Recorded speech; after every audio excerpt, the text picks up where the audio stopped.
Okay, good morning everyone. This is Abhay Shukla, this side students, and we are going to begin the snapshot today, students, and we are dealing with the address today. So, have you ever met a person who claimed to be very faithful to you?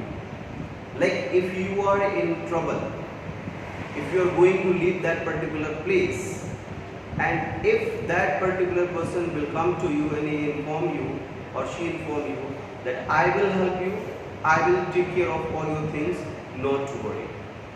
And then after a certain period of time, when you went back to him, when you go back to him, he or she will totally deny to recognize you. How do you feel that? So the chapter that we are going to discuss today, the address, in this chapter we will talk about the same story. So let's begin the chapter line by line. Do you still know me? I asked. The narrator asked to the lady, do you still know me? The woman looked at me searchingly. She had opened the door a chink. I came closer and stood upon the step. So the woman who was there in the house, she looked at her searchingly, just in the manner of investigation. And she had opened the door a chink. A little bit she opened the door, and then she came closer, and I also stood on the step. And then she denied from the fact that I don't know you. Then she introduced herself. I am Mrs. S.'s daughter. She held her hand on the door as though she wanted to prevent it opening any further. So she was just held the door half open. She don't want to open the door properly, openly for her. Her face gave absolutely no sign of recognition. She kept staring at me in silence, and from her body gestures, it was not visible that whether she knew her. Perhaps I was mistaken, I thought. Perhaps it is not her. The narrator decided that maybe there is something wrong. She had came to an incorrect address. I had seen her only once fleetingly, and that was years ago. The narrator had met her only once in a lifetime, and that was a very long time ago. It was most probable that I had run the wrong way.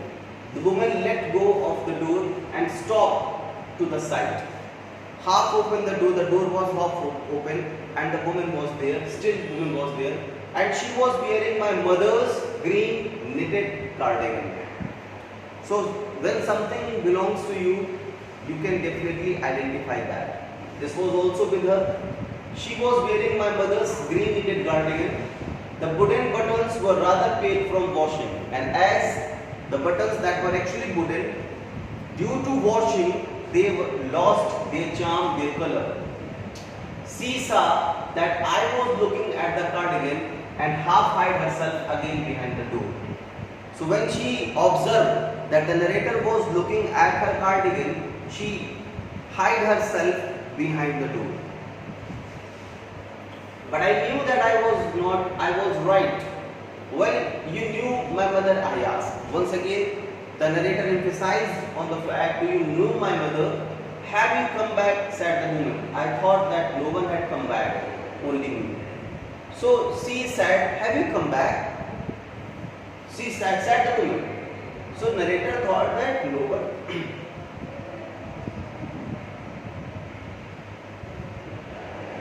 Narrator thought that no one had come except her. A door opened and closed in the passage behind her. A musty smell emerged. So as the house was full of furniture, so that's why a musty smell was coming from the house when the door opened. I regret I cannot do anything for you. I have come especially on the train. So she denied from the fact that whether she can help, she could help. She told her, narrator told her that actually she has only come to her on a special train. I wanted to talk to you for a moment. So, but she denied from the fact by saying that it is not convenient for me now. I cannot see you another time. And and she said, "Another time I will see you." She nodded and cautiously closed the door as though no one inside the house should be disturbed. So very alarmingly, she closed the door as she not wanted to disturb anybody who is inside the house.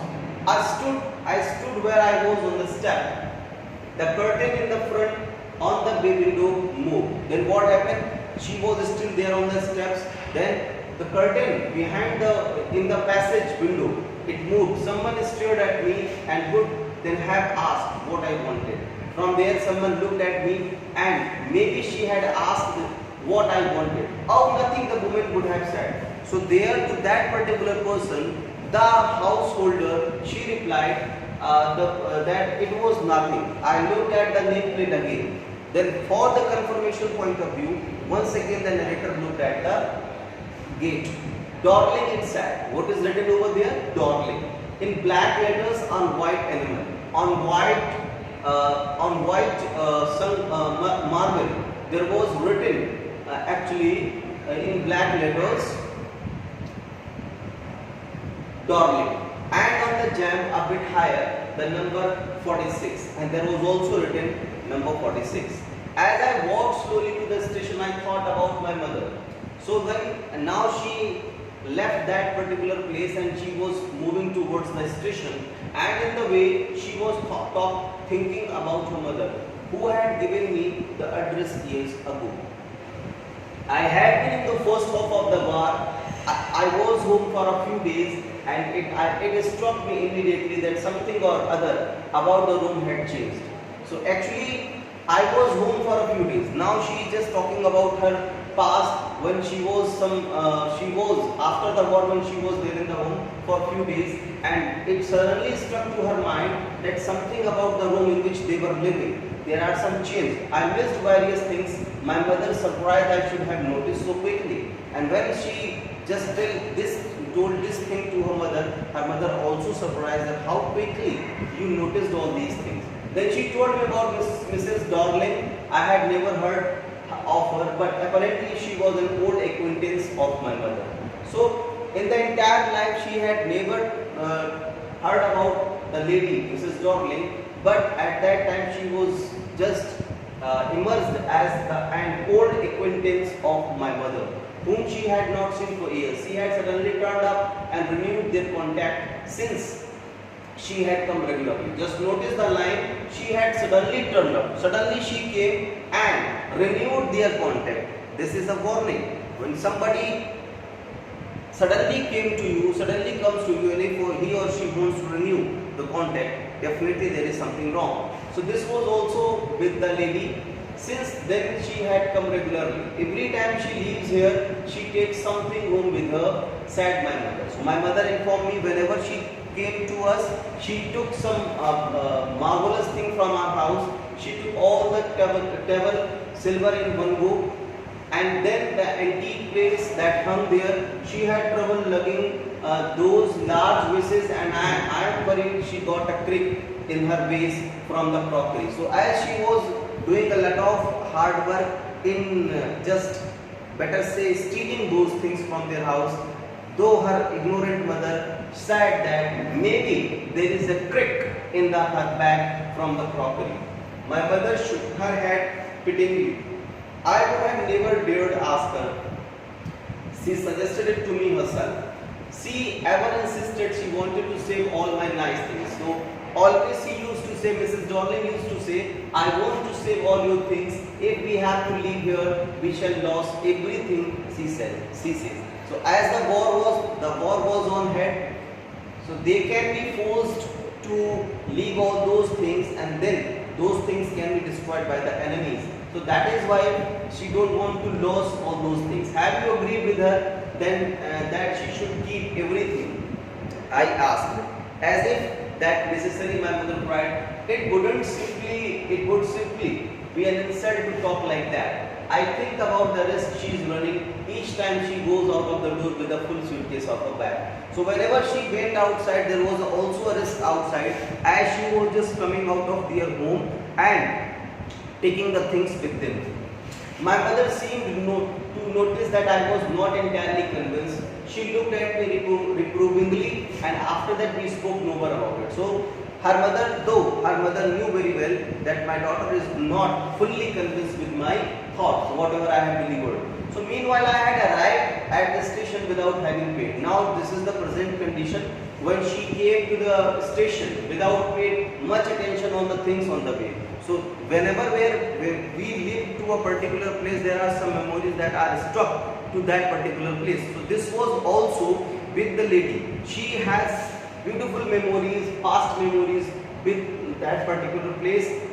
I was walking in the familiar places again for the first time since the war. So it was the first time when she was once again in those beautiful place, but I didn't want to go further than was necessary. I didn't want to upset myself with the sight of the streets and houses full of memories from a previous time. Okay, that's I told you. In the train back, I saw Mrs. Jordan in front of me again, as I had first time I met her. So once again, she is just reminding that Mrs. Jordan in front of me as first time when she met her. It was morning after the day my mother had told me about her. So that this was the second day. This was the first time when she met her, Mrs. Jordan, and that day my mother told me about her. I had got up late and coming downstairs, I saw my mother about to see someone out. A woman with a broad back. So a woman with a broad back. This is the recognition of Mrs. Dorling.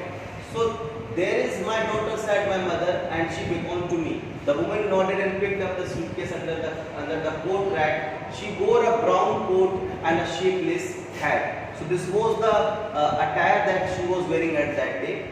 Does she live far away? I asked, seeing the difficulty she had going out of the house with the heavy case. So as she was going with a very heavy case, that's why the daughter once again inquired whether she lived very far away from here. Mother told her, Marconi Street, said my mother, number 46. This was the actually address. Okay, remember that. I had remembered it, but I had waited a long time to go there. Initially, after the liberation, I was absolutely not interested in all that stored stuff. In the beginning, the narrator, the daughter was not interested at all in storing that stuff. And naturally, I was also rather afraid of it. Afraid of being confronted with the things that had belonged to a connection that no longer existed. Actually, those things have a connection with the memories that are no longer available, which were hidden away in the cupboards and boxes and waiting in vain until they were put back in their place again, which had endured all those years because they were things. But gradually everything became more normal again. Bread was getting to be a lighter color. There was a bed for you to sleep in unthreatened, a room with a view you were more used to glancing at each day. So as there is extremity of everything, after a certain period of time, what happened? We generally forget all the things. Doesn't matter how much heavy the loss is. So after a certain period of time, all things were okay. All things were okay. Bread was getting to be in lighter color. There was a bed you could sleep in untreated, a room with a view you were more used to glancing at each day. And one day I noticed, I was curious about all the possessions that must still be at that address I wanted to see, touch and remember. After my first visit in